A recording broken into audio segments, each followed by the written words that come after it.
라이프타임 채널에서 방영된 바비를 위한 기도라는 제목이 있습니다. Prayer for Barbie라는 제목입니다. 아마 우리 애들은 왔을 수도 있습니다.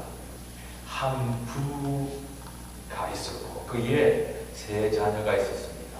두 아들과 한 딸이 있었는데 이건 가정에서 일어난 실제 이야기입니다. 트루 스토리를 바탕으로 해서 만들었습니다. 미국에서 있는 평범한 가정이면서요. 이 가정은 아주 신앙이 아주 열심히 있었습니다. 신앙생활도 열심히 하면서. 그런데 그 가정의 둘째 아들 바비에 대한 이야기를 우리가 지금 하려고 합니다. 어느 날 바비가 자기 형에게 고백을 합니다. 형, 내가 아마 동성연애자인 것 같아. 그 이야기를 들은 형은 어떨까요? 곧 그 이야기가 엄마, 아버지에게 알려집니다. 엄청난 일이 그 집안에서 일어나기 시작했습니다. 가정이 변했습니다. 왜냐하면 성경에서 동성연애를 어떻게 보고 있습니까? 그러다 보니 가정이 어려움이 당하기 시작합니다. 그런데 아버지와 형과 누이는 이 바비를 이해하기 시작하는데 어머니는 그렇지 못했습니다. 어머니는 바비를 데리고 정신병원에 데리고 가고 또 각종 기도 모임이면 기도에 바비를 데리고 참석해서 열심히 하나님의 권능의 손길과 하나님의 공의의 손길을 위해서 기도했습니다. 그리고는 방에는 구석구석마다 여기저기 벽마다 성경 구절을 붙여놓았습니다. 그리고는 하나님을 고쳐주실 거야. 하나님이 치료해 주실 거야. 그러한 믿음을 갖고 그들은 시간이 흘러가고 있습니다. 결국 바비는 달라지지 않았습니다. 죄의식이 준비되게 되고 또 점점 그 아이는 소극적으로 변해가서 우울증에 빠져듭니다. 그리고 그가 사촌의 집에 가 있기를 원했습니다. 사촌의 집에 가 있었는데 거기에서 바에 가서 동성연애자를 만나서 연애하게 됩니다. 데빗이라는 동성연애자를 사귀는데 그런데 그 아이가 어머니가 자기한테 기대하고 있다는 것을 알고 있었습니다. 엄마에게 그는 여전히 아들이었고 그러다 보니 죄책감이 있으면서 그 아들은 그 죄책감에 억눌려서 결국 고속도로 위에 다리에서 뛰어내려 사고 말았습니다. 그 일로 인하여 바비 부모님은 큰 충격을 받았고요. 하나님에 대한 의구심을 가지게 되었습니다. 왜 기도했는데 기도를 들어주시지 않을까? 동성연애가 죄라면 하나님께서 그 성령에 빠져있는 이 아이를 그곳에서 벗어나게 해주어야 되지 않느냐. 그러한 마음과 그러한 걸 가지고 신앙적으로 원망과 의문과 또 의심에 빠져들었습니다. 왜 신앙생활하는 가정에서 태어났고 자라났고 그런데 이러한 일이 일어날까요? 부모의 기도가 부족했을까요? 아니면 무엇 때문입니까? 엄마는 강했습니다. 아버지는 아주 유해서 우유부단했습니다. 그것 때문일까요? 그런데 분명한 것은 원인이 있다는 겁니다. 그러나 영화의 결론을 보면요. 어머니의 그 신앙적인 관점이 확 바뀌어버립니다. 어떻게 이야기하는가 하면 그녀는 바비가 동성연애자라는 것이 아무 잘못된 것이 없기 때문에 하나님께서 치유하지 않았다라고 결론을 이 어머니는 맺는다는 겁니다. 동성연애자가 죄가 되지 않기 때문에 하나님께서 우리의 기도를 들어응답하지 않으시고 그 동성연애에서 벗어나지 않게 하셨다고 모든 책임을 하나님께 돌려버리는 그러한 아주 하나님을 어떻게 합니까? 하나님의 관점을 자기의 생각과 바꿔버리는 오를 범해버립니다. 그런데 이 영화를 본 많은 사람들이 은혜를 받았다고 얘기합니다. 많은 사람들이 그 영화를 보면서 그 영화의 감동적인 스토리를 보면서 하나님을 왜곡하는 그러한 잘못을 범하는 것을 그냥 봅니다. 여러분, 영화에서 그 영화의 결론은 뭡니까? 동성연애가 죄가 아니라는 겁니다. 제가 오늘 이 이야기를 꺼내는 것은 우리가 할 수 있는 한계가 있고 우리가 경험해야 되는 한계가 있습니다.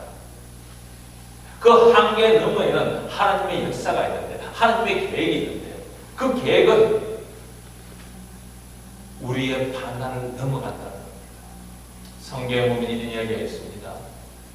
육신은 내어주지만은 영은 하나님께서 그 영을 위해서 육신을 내어준다는 성경의 이야기도 있습니다. 이 바벨 아이가 자살하게 된 것은 결국 원인은 병입니다. 우울증과 죄책감에서 오는 그러한 병이었습니다. 많은 사람들이 이런 자살한 결론을 가지고, 그러면 자살을 하면 지옥 갑니까? 아니면 예수 믿는 자가 자살하면 지옥 갑니까? 라고 묻습니다. 여러분 어떻게 생각합니까? 아무런 이유도 없이, 아무런 질병도 없이 우리가 자살을 하게 될 때는 그건 하나님을 거역하는 겁니다. 그러나 병적인 요소에 때는 내용이 달라진다는 것을 우리는 생각해야 됩니다. 제가 왜 이런 이야기를 하는가 하면, 기도하면 모든 것이 응답된다고 생각합니다. 예배 드리면 모든 것이 형통해진다고 생각합니다. 만약 기도했는데, 예배 드렸는데 모든 문제가 해결되고 형통해졌다면 무엇이 문제가 되겠습니까?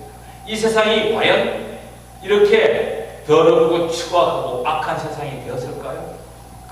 지금 또 수많은 목사님들과 형제들이 하나님 세상을 변화시켜 주시옵소서. 세상이 악해져 있습니다. 지난주에 PCUSA 미국 장로교회에서 동성연애를 완전히 인정했습니다. 여러분 옛날에 보면 우리 어릴 때, 지금 우리 아이들은 모를 겁니다. 동네 의에 보면 약장수들이 있습니다. 그죠? 약팔로나 약장수들이 어떻게 약을 팝니까? 그 약이 만병통치약인지 끝까지 선전하면서 약을 팝니다. 그런데 시골에 참 어리숙히 없다고 말할 수 있죠. 아주 순진한 이 노부들이 그 약을, 그 말을 믿고 약을 사 먹습니다. 그리고는 어떻게 됩니까? 마음의 상처를 받습니다. 사복음서에 보면 예수님께서 가시는 곳마다 병자를 보셨습니다. 그리고 귀신을 쫓아내고요. 그리고 죽은 자를 살렸었습니다. 그런데 가는 곳마다 모든 병자를 고친 것이 아니라는 겁니다. 가는 곳마다 귀신 들린 모든 자들의 귀신을 쫓아내어주고 죽은 자들을 다 살린 것이 아니라는 겁니다. 마태복음 14장 35절에서 36절 보면 이렇게 기록하고 있습니다. 그곳 사람들이 예수신 줄 알고 그 근방에 두루 통제하여 모든 병든 자들을 예수께 데리고 와서 모든 병든 자들을 데리고 왔습니다. 그 다음 이 문제입니다. 다만 예수의 옷가에라도 손을 대게 하시기를 간구하니 손을 대는 자는 다 나아버렸다. 누굽니까? 내가 아닙니다. 하나님의 역사입니다. 요즘 미국 교회에 아주 큰 교회입니다. 펠로십 처치. 이 미국에 있는 펠로십 처치. 에드워드 영이라는 목사님의 교회에서요. 어떤 운동을 하고 있습니까? 90 days, 90일간 11조 하기 운동을 합니다. 11조를 하면 하나님께서 축복해 주신다고 했으니까 11조를 드십시오. 만약 11조를 했음에도 불구하고 91일이 지났는데 90일 동안 했는데 만약에 축복을 받지 못하면 100%, 100% 리턴 해드리겠습니다. 여러분 어떻게 생각합니까? 아니 11조를 하면 하나님께서 복을 줍니다.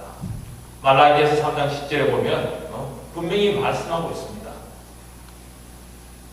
그리고 사우스캐롤라이나에 있는 뉴스프링 처치에서요. 페리 노블 목사님은 이 프로그램을 소개하면서 비디오를 가지고 바로 말라기야서 3장 10절의 말씀을 인용하면서요. 하나님이 거짓말자이라고 생각한다면 교회가 헌금한 11조를 100% 환불해 주겠습니다. 록펠러가 쓴 11조의 비밀을 안 최고의 부자에서도 11조에 대해서 강조하고 있습니다. 저도 11조에 대해서 굉장히 강조하면서요. 제가 11조에 대한 설교를 거의 안 했습니다. 그러나 제가 나아가서 다른 교회나 아니면 세미나에 가서 11조에 대한 강조를 합니다. 근데 11조를 강조하면서 환불 해주겠다는 약속, 하나님께 드린 겁니다. 하나님께 바친 건데 내 삶을 드리고 내 피땀 흘린 것의 일부를 하나님께 11조로 감사의 물로 각종 예물로 드렸는데 그것을 다시 환불해 주겠다는 약속을 하는 교회들이 있다는 겁니다. 그것도 큰 교회입니다. 이건 무엇을 얘기합니까? 결국 그들의 마음속에만, 저는 이 목사님을 비판하기 위해서 얘기하는 건 아닙니다. 그러나 그들의 마음속에는 물질 만문주의가 들어가 있다는 겁니다. 너무나 감정적으로 생각합니다. 성도나 아니면 목사들도. 여러분 신앙을요, 감정이나 자신의 열정이나 자신의 그 선한 것으로 생각한다면 올바른 신앙생활이 되지 못합니다. 여러분 감정은 어떤 것입니까? 아침에 끼는 안개와 같습니다. 또 아침에 일어나면은 잔디에 아침 이슬방울이 맺혀 있는 것 조금 시간이 지나면 사라져 버립니다. 감정은 성령의 감동이 아닙니다. 감정이 은혜가 될 수가 없습니다. 감정은 인간의 심리적인 반응일 뿐이라는 겁니다. 감정은 일시적입니다. 그래서 감정은 믿을 수 없습니다. 성도들이 부흥회를 하면요, 부흥회를 하면서 아주 헌신합니다. 부흥 강사가 아주 이번 주에 우리 이 교회가 건축 헌금을 하니 건축 헌금을 헌신하십시오. 작정하십시오. 이렇게 이야기합니다. 그렇게 해서 작정한 분들이 많습니다. 그런데 그 작정한 대로 되지 않습니다. 왜요? 그분들이 그 작정을 할 때 성령의 은혜나 성령의 감동함이 아니라 무엇으로? 자신의 감동을 했기 때문입니다. 여러분 감정에 풍부한 사람들이 많습니다. 특히 예술가나 아니면 연예인들은 감정이 풍부합니다. 그 감정에 사람들이 속는다는 겁니다. 그런데 하나님은 속지 않습니다. 풍부한 감성은 때때로는 하나님의 은혜로 깊은 신앙으로 인도됩니다. 우리의 감정을 성령께서 터치하실 때, 성령께서 어루만지시고 성령께서 그 감정 위에 임하실 때 어떻게 될까요? 엄청난 폭발이 나타납니다. 그게 바로 성령의 충만함 속에서 나타나는 하나의 현상입니다. 그런데 신앙인의 감정을 성령의 인도하심에 이끌림을 받도록 그렇게 우리가 신앙 안에서 기도하면서 행할 때 올바른 신앙의 모습이 나타난다는 겁니다. 여러분 매사 열정적인 사람도 있습니다. 또 아주 착하고 아주 순하고 우리가 세상적으로 많이 했을 때 정말 법 없이도 살 수 있는 사람들이 있습니다. 그렇다고 해서 그것이 그들을 구원하지 못합니다. 찬송가 보면 이런 찬송가가 있죠. 힘써도 못하네 말과 뜻과 행실이 깨끗하고 착하고 다신하게 못하니 힘써도 못하네 십자가에 달려 예수 고난 보셨네 나를 구원하시니 예수밖에 없네. 우리가 아무리 노력해도 안 되는 것들이 있습니다. 변하고 싶죠? 변하기를 원합니다. 그런데 변화되지 않습니다. 누가 우리를 변화시킬까요?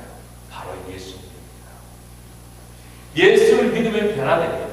오랜 신앙생활 하면서 서서히 변화되는 사람과 순간적으로 변화되는 사람 두 종류의 사람이 있습니다. 그런데 그 변화가 일시적이라면 그 변화는 바른 변화가 되지 못합니다. 우리가 변화될 때요, 우리의 변화는 영구적입니다. 포에버. 예수님 앞에 갈 때까지 그 변화가 우리를 주장해야 됩니다. 그러면 예수를 믿으면 무엇이 변화될까요? 무엇이 달라질까요? 우리의 인생에 가장 큰 변화가 무엇일까요? 여러분 생각해 보셨습니까? 여러분 안에, 여러분 지금 신앙생활하면서, 여러분이 세상생활하면서 여러분이 나에게 제일 가장 큰 변화는 이것이었어라고 이야기할 수 있는 것이 있어야 됩니다. 그것이 뭘까요? 저는 무엇인가 하면 바로 예수 그리스도를 영접하는 사건이 되었습니다. 세상 가운데서 너무나도 재밌게 살았던 사람이었으니까 33년간 예수님을 영접하고 난 다음 제 삶은 바뀌어버렸습니다. 세상에서 즐기는 모든 것들이 하나의 참 거침돌이 되고 하나의 그 슬기와 같은 그런 것으로 여겨졌습니다. 사람에게는요, 그리스도를 믿는 사람에게는 이러한 변화가 누구나에게 다 한 번씩 있다는 겁니다. 예수를 믿으면 무엇이 변할까? 예수를 믿으면 무엇이 달라질까? 예수를 믿으면 무엇이 좋을까?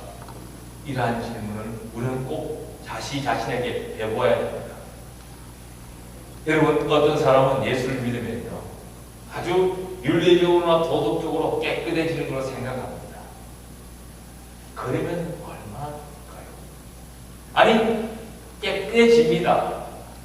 그런데 이 세상 속에 살아가면서 과연 윤리적으로 도덕적으로 완벽한 사람은 없습니다.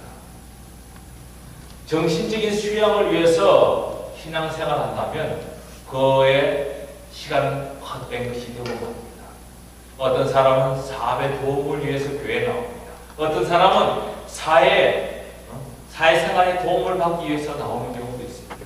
그런데 이러한 것들은 진정한 의미의 해답이 아닙니다. 예수를 만나면 삶이 변하고 인생이 변한다는 겁니다. 오늘 요한복음 3장에 보면 예수님께서 이 3장 15절에 있는 말씀을 하기 전에 한 사건을 이야기하고 있습니다. 누구입니까? 바로 니고데모입니다. 니고데모는 유대인의 간음이었고 바리새인이었습니다. 그리고 예수님께서 니고데모에게 뭐라고 얘기합니까? 너는 이스라엘의 선생이다. 예수님께서 인정하는 사람이었습니다. 그런데 그가 어떤 고민을 안고 그 고민을 해결받기 위해서 예수님을 찾아갑니다.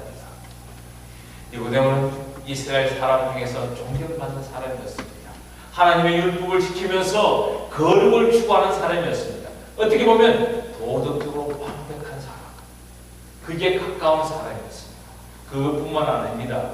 이 니고데모는 국회의원과 같이 정치적으로, 경제적으로, 사회적으로 모든 분야에서 막강한 권력을 가지고 있던 사람이었습니다.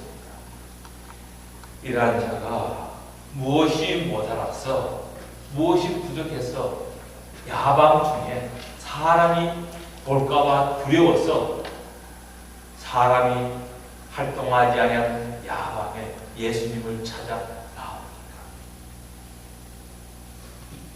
이 니고데모를 보면 우리는 신앙에 대한 믿음의 변천을 볼 수가 있습니다. 세상에 완벽한 사람임에도 불구하고 예수님의 가르침에 의구심을 갖습니다. 정말 그럴까? 저분이 정말 그런 분일까? 이스라엘 선생입니다. 율법 학자입니다. 하나님의 말씀을 너무나도 잘 아는 사람인데 세상적으로는 교만하다면 교만할 수 있는 자인데 그런 의구심을 갖고 밤에 예수님을 찾아갑니다. 왜요? 밤에 예수님을 찾아나옵니다. 밤에 사람을 찾아가는 것은요, 정상적인 방법이 아닙니다. 여러분, 어떠한 일을 부탁하기 위해서, 합법적이지 아니한 일을 부탁하기 위해서 언제 찾아갑니까? 밤에 찾아갑니다. 사람이 많은 볼 때 찾아가지 못합니다. 그 밤에 예수님을 찾아갑니다. 왜? 비정상적인 방법을 동원합니다. 왜 그럴까? 이 니고데모는 확신이 만약 확신이 예수님이 하나님의 아들이고 우리가 기대하던 메시아라는 그런 확신이 주어졌다면 니고데모는 대낮에 사람들이 보는 앞에서 예수님을 찾아갔을 겁니다. 예수님에 대한 니고데모의 그 호기심, 갖고 있는 충격, 그것이 그를 그냥 놓아두지 않았습니다. 신앙은 그런 겁니다. 신앙은 니고데모와 같이 의심과 혼란과 극도의 호기심에서 출발합니다. 처음부터 잊어진다면 얼마나 굉장한 역사일까요? 여러분, 성경에서 두 종류의 사람을 이야기합니다. 단번에 예수님을 영접한 분이 있고, 아니면 시간을 두고 예수님을 영접하고 예수님께 헌신된 분이 있습니다. 대표적으로 사도 바울입니다. 사도 바울은 다메섹상에서 예수님을 핍박하기 위해서 가는 길에서 결국 예수님을 만나고 그 자리에서 거꾸로 죽음합니다. 그러나 니고데모는 그렇지 않습니다. 10,000명 중에 1명, 1000명 중에 1명을 우리가 나의 모델로 삼아서는 어떻게 될까요? 우리는 믿음의 과정을 거칩니다.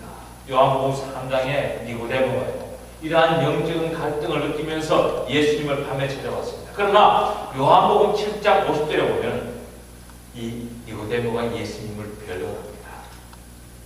한 단계 올라서는 그러한 위치에서 신앙을 가지고 있는 것을 봅니다. 그리고 요한복음 19장에 보면요, 이 니고데모가 공개적으로 예수님의 시신을 장사합니다.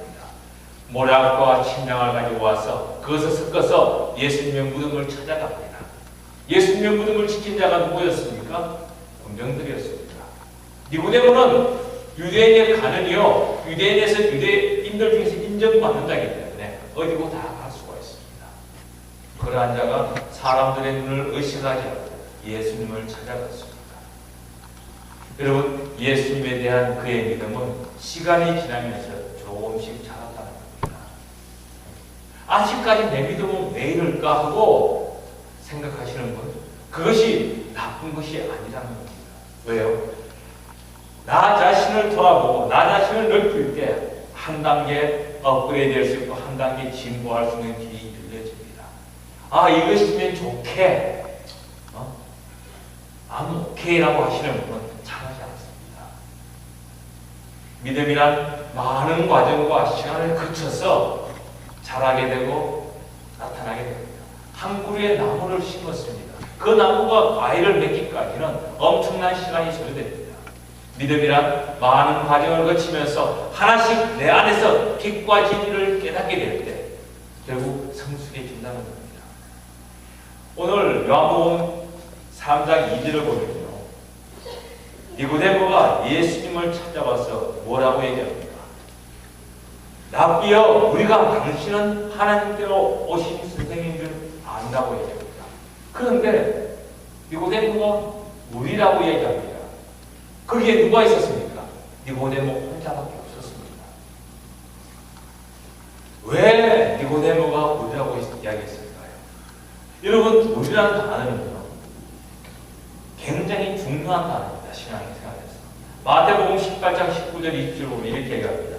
진실로 다시 너희에게 이르노니 너희 중에 두 사람이 땅에서 합심하여 무엇이든지 구하면 하늘에 계신 내 아버지께서 저희를 위하여 이루리라 하시리라.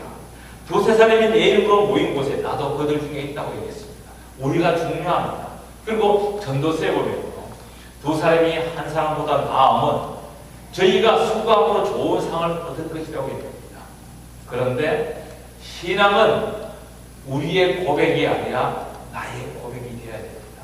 내가, 신앙은 내가를 요구합니다. 그런데 오늘 니고데모는 우리라고 얘기합니다. 왜일까요? 아직까지 믿음이 없기 때문입니다. 왜 이것을 탓할 수가 없습니다. 여러분, 믿음이 없는 사람, 왜 당신이 믿음이 없어라고 이야기할 수가 없습니다. 니고데모가 뭐라고 얘기합니까? 하나님이 함께 하시지 아니하시면 당신의 행하시는 이 표적을 아무라도 할 수 없음입니다. 이게 믿음이 아닙니다.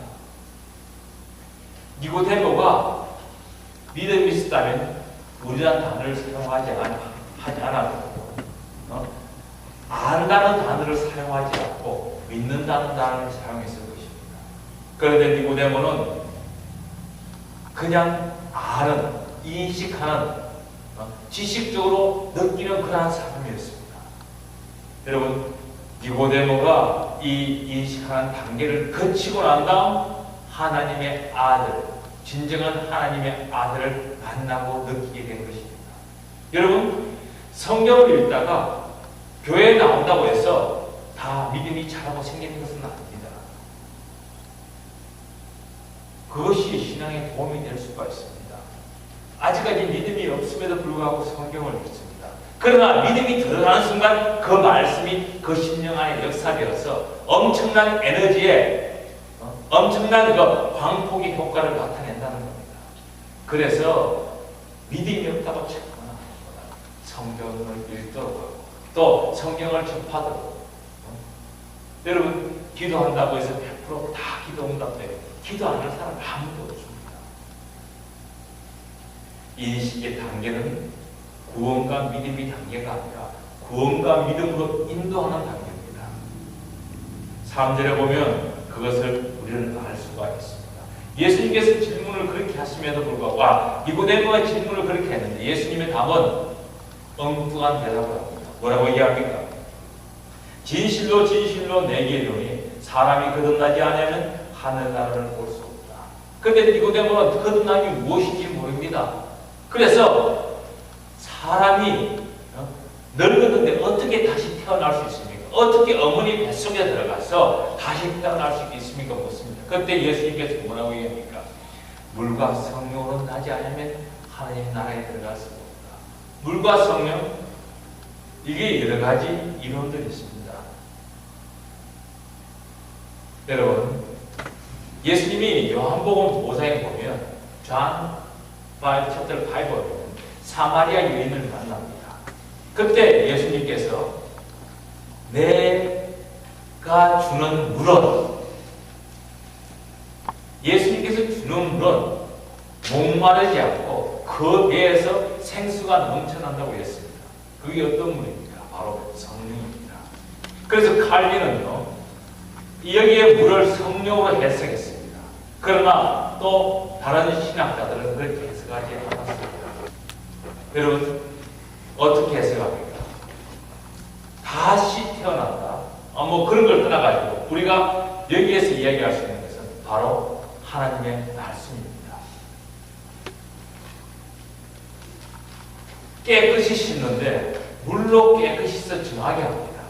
결국 말씀으로 깨끗이 씻겨질 때 우리는 그 말씀으로 말미암아 바른 삶을 살아갈 수가 있다는 겁니다. 여러분, 에베소 5장 29절 보면요, 이는 물로 씻어 말씀으로 깨끗게 하사 거룩게 하시고, 말씀이 우리를 거룩게 합니다. 그리고 어거스틴 같은 분은 뭐라고 얘기하는가 하면 물은 여기에 물은 세례라고 얘기합니다. 뭐 그렇게 중요한 것은 아닙니다. 그것이요. 그러나 물과 성령 거듭나는 것은 내가 행해서 되는 것이 아니라는 겁니다. 하나님의 축복적인 것입니다. 그래서 믿음은 하나님의 선물이다. 오늘 말씀 5절에 보면요, 오늘 요한복음 5절에 보면 사람이 물과 성령으로 나지 않으면 하늘나라를 볼 수 없다고 얘기하고, 그리고 6절 10절을 보면 육으로 난 것은 육이요 성령으로 난 것은 영이니 내가 내게 거듭나야 하겠다는 말을 기여기지 말라. 영적인 사건입니다. 예수님을 믿는 사람에게 중생 가족으로서 어떤 변화가 일어나느냐? 여러분, 거듭납니다. 중생은 본우기엔 거듭났다는 겁니다. 그런데 그렇게 된 사람은 삶의 관점이 바뀌어집니다. 그리고 삶의 모습이 바뀌어집니다. 달라지게 된다는 겁니다. 여러분, 관점의 변화 굉장히 중요합니다. 인간적인 관점에서 모든 것을 이해했던 것을 이제 신적인 관점에서, 하나님의 관점에서 보기 시작합니다. 그러면 180도로 달리 봅니다. 한 가지 예를 들면 여기에 못생긴 사람이 있습니다. 그런데 그 사람을 사랑하는 순간 그 사람이 이뻐진다는 겁니다. 관점이 바뀌었습니다. 그냥 평범하게 대하던 분인데 어떻게 우리가 눈이 뒤집어졌다 그랬죠. 어떻게 되었든지 사랑에 빠지면서 못생겼던 아주 참 그렇게 생겼던 이쁘게 보이고 사랑스럽게 보인다는 겁니다. 관점의 변화입니다. 어떻게 니고데모에게 이러한 일이 일어날 수 있을까요? 니고데모는 예수님을 만나기 시작했습니다. 아마 니고데모가 지금 첫 만남을 3장에서 가졌지만 그 이후에 성경 기록하지 있지 않지만 니고데모도 예수님의 말씀을 전할 때 그곳에서 앉아 말씀을 경청하고 예수님이 가는 곳이면 뒤에서 숨어서 누구와 같이? 여러 사람과 같이 숨어서 보았을 겁니다. 그리고 예수님의 제자가 되었습니다. 여러분, 결론적으로 제가 오늘 여러분에게 말씀드리고 싶은 것은 무엇이냐? 예수님을 믿으면 무엇이 변화되는가는 그것을 중점적으로 말씀드리고 싶었습니다. 예수님을 믿으면 기본적으로 무엇이 변화됩니까? 오늘 본문의 말씀입니다. 15절 보면 이는 저를 믿는 자마다 영생을 얻게 하려 하십니다. 예수님을 믿는 자는 영생을 얻는 것입니다. 그리고 멸망하지 아니한다는 겁니다. 무엇이 변화됐습니까? 삶이 변화될 뿐만 아니라 자기의 지위가 바뀌어버렸습니다. 영원히 멸망할 수밖에 없는 자가 이제 영원한 생명 가운데서 멸망하지 않고 사는 위치로 바뀌었습니다.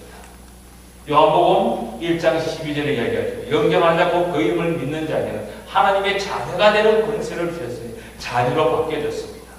그리고 17절에 보면 세상의 심판받을 때 그 세상의 심판에서 심판을 받지 아니한다고 얘기합니다. 하나님이 그 아들을 세상에 보내신 것은 세상을 심판하려 하심이 아니요 저를 말미암아 세상을 구원을 받게 하려 하십니다. 여러분, 예수 믿는 자들 세상이 심판받을 때 세상과 똑같은 심판을 받지 아니합니다. 결국 상금을 받기 위한 그러한 리뷰를 하는 과정을 우리는 거치게 됩니다. 그것을 기본적인 변화라고 얘기합니다. 그런데 그 기본적인 변화와 더불어서 믿음의 변화가 생깁니다. 예수님을 믿습니다. 여러분, 성경에 보면 이렇게 얘기합니다. 은혜 위에 은혜라는 단어가 있습니다. 그것이 뭘까요? 믿음 위에 믿음이라는 단어를 사용할 수가 있습니다. 믿음의 정진입니다. 하나님이 부어주시는 그 은혜 위에 또 하나님이 더한 은혜를 부어주십니다. 예수님을 믿으면 성경이 살아있다고 믿어지기 시작합니다. 성경이 살아있는 하나님의 말씀이라는 것이 믿어지기 시작합니다. 차츰차츰 말씀이 나에게로 다가옵니다. 그리고 찬송과 기도가 중요하다는 것을 깨닫고 찬송가가 형식적으로 부르는 것이 아니라 내 마음으로 부르게 됩니다. 인간의 가치에 대해서 존엄성에 대해서 성경적으로 이해하면서 아주 존중하게 됩니다. 예수님을 믿으면요 말씀을 통해서 참모습을 발견하기 시작합니다. 어떤 분은 이야기합니다. 태어나지 말아야 될 인생이라고 얘기합니다. 여러분, 태어나지 말아야 될 인생이 성경에 누가 있습니까? 예수님께서 이야기했죠. 가룟유다입니다. 그죠? 어떻게 보면 가룟유다가 없었다면 누군가가 가룟유다의 대신에 하는 일을 했을 것입니다. 그러나 예수님을 제대로 발견한 사람은 자기의 삶과 자기의 인생의 가치를 바로 알게 됩니다. 그리고 목적을 가집니다. 그리고 비관하지 않습니다. 제가 일주일에 한번 간증 삼아서 이야기했습니다. 우리가 컨퍼런스를 갔습니다. 저 토론토에. 거기서 중고등학생이 컨퍼런스 끝날 때 간증하는 간증을 제가 직접 듣고 지금도 비디오 테이프를 갖고 있습니다. 공부에 대해서 이야기 한마디 안 했습니다. 공부해야 된다. 어떻게 공부해야 된다. 성경 이야기하고 기도하고 그렇게 했는데 끝나고 나서 간증을 뭐라고 간증하는가? 이제 왜 공부해야 되는지 목적을 알았습니다라고 얘기합니다. 공부는 이야기하지 않았는데 그 아이가 깨달은 것이 자기가 공부해야 되는 목적을 이제서 알았다고 얘기합니다. 놀라운 변화입니다. 그게 예수님을 영접하면서 말씀 안에 우리에게 주어지는 변화입니다. 성경은 인간이 어디서 왔고 무엇을 위해 살고 어디로 가는지를 분명히 가르치기 때문입니다. 그래서 내가 무엇을 해야 되는지 바로 깨닫고 알게 된다는 겁니다. 여러분, 이 세상은 영원한 것이 아닙니다. 모든 인생은 풀과 같고 그 영화는 풀의 꽃과 같다고 성경은 우리에게 가르치고 있습니다. 풀은 시들고요, 꽃은 떨어집니다. 그리고 썩어집니다. 그래서 마귀는 우리를 향해서 이 세상 것을 잡으라고 얘기합니다. 수단과 방법을 가리지 말고 부를 취하고 이 세상 것을 취해서 내 것으로 만들라고 얘기합니다. 그걸 유혹합니다. 바로 뱀이 하와를 유혹한다 똑같습니다. 주를 믿기 전에 우리는 마귀의 말에 귀를 기울였습니다. 이제 속지 말아야 됩니다. 우리는 오직 영원하신 하나님, 절대 주권을 가신 하나님께 예배하기 위해서 살아가는 존재가 되어야 됩니다. 여러분, 이 한 시간에 불과하지만 하나님은 이 한 시간을 귀하게 생각합니다. 엄청나게 귀하게 생각합니다. 그래서 일주일 전체를 한 시간에 바꿀 수 있는 자가 되어야 됩니다. 11조가 그런 의미를 갖고 있습니다. 하나님께 11조를 드렸습니다. 곧 11조는 이거 돈이 하나님 것이라는 것을 인정합니다. 11조 드린 것만 아니라 나머지 90%도 하나님께서 거룩하게 해준다는 겁니다. 내 것이기 때문에. 그래서 그 90%를 내 마음대로 내 뜻대로 사용하는 것이 아닙니다. 하나님이 원하는 대로 가족을 위해서, 자녀를 위해서 그 쓰는 것도 하나님이 원하는 겁니다. 집을 사고 옷을 사고 차를 사고 다 우리는 하나님과 있는 것이 있습니다. 여러분, 그렇지 않습니까? 돈은 많은데 좋은 집을 살려고 하니 사람들이 뭐라 할까봐 못 사는 사람이 있다는 건 하나님께서 축복해 주셨으면 그걸 가지고 좋은 집을 삽니다. 좋은 차를 사셔야 돼요. 타야 됩니다. 그러나 그것을 가지고 가난한 이웃과 또 내 주위를 돌보는 그러한 마음과 더불어서 행해질 때 하나님은 더 크게 기뻐한다는 겁니다. 무엇을 위해 살 것이냐? 물질이냐? 명예냐? 권력이냐? 육신의 쾌락이냐? 여러분, 물질, 명예, 권력 다 어떻게 보면 눈에 보일 수도 있습니다. 그러나 육신의 쾌락은 엄청난 악영향을 끼치면서 나쁜 길로 불과합니다. 이 육신의 쾌락 쪽으로 빠져드는 젊은이들을 보면 문제가 그렇게 많지 않습니다.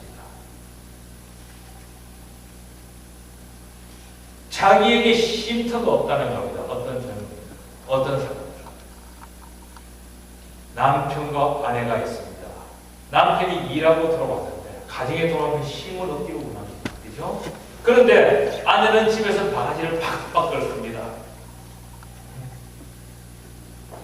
또 남편이 돌아올 때 음식을 정성껏 준비하고 남편이 참 시게 만든 치울 수 있는 장소까지 참 잘 이쁘게 갖고 놨는데 남편이 제 바깥에서 받는 스트레스를 가지고 들어와서 아내에게 풀어버립니다.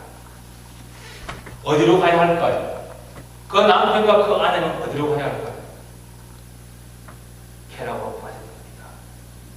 이것이 대표적인 문제가 된다는 겁니다. 여러분, 쉼을 허락할 수 있고 안락한 곳을 찾을 수 있고 다 할 수가 있습니다. 그것을 만들어주는 분이 있어야 됩니다. 주님께서 그것을 만들어줄까요? 아닙니다. 주님은 우리에게 마음만을 줍니다. 그러나 그러한 장소는 각자 주위에 있는 가족이나 아니면 형제 자매나 아니면 친지 친구가 될 수가 있다는 겁니다. 여러분, 사람이 이 세상을 떠날 때 매기뿐입니다. 죽음이라는 것은 우리에게서 매기뿐입니다. 쥐어든 손이 그려집니다. 여러분, 아기가 태어날 때 우리 성훈이한테 물어볼게요. 루카스가 태어날 때 손을 꽉 잡고 태어났습니까? 놓고 태어났어요? 어떻게 태어났죠?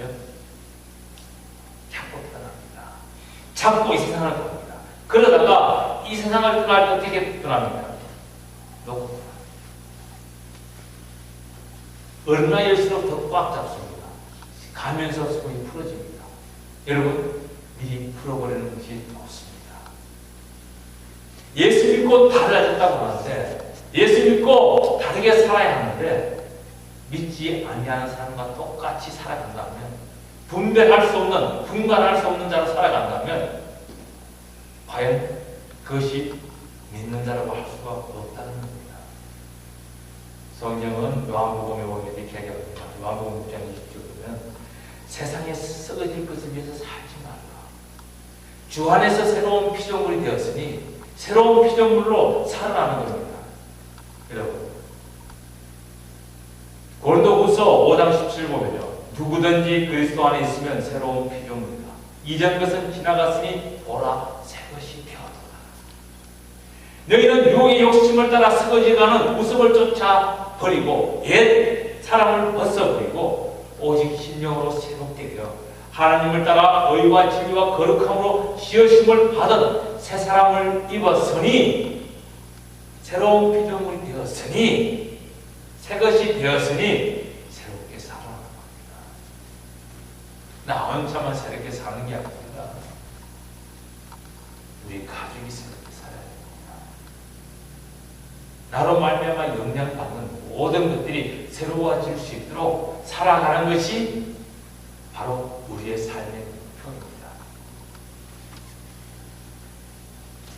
우리가 그렇게 살아갈 때 하나님은 기뻐합니다. 새로운 피조물이 된 후에 하나님의 영광을 위해서 살아갈 때 우리는 하나님이 기뻐하는 성도가 되게 됩니다. 여러분, 다 이러한 얘기들 되기를 예수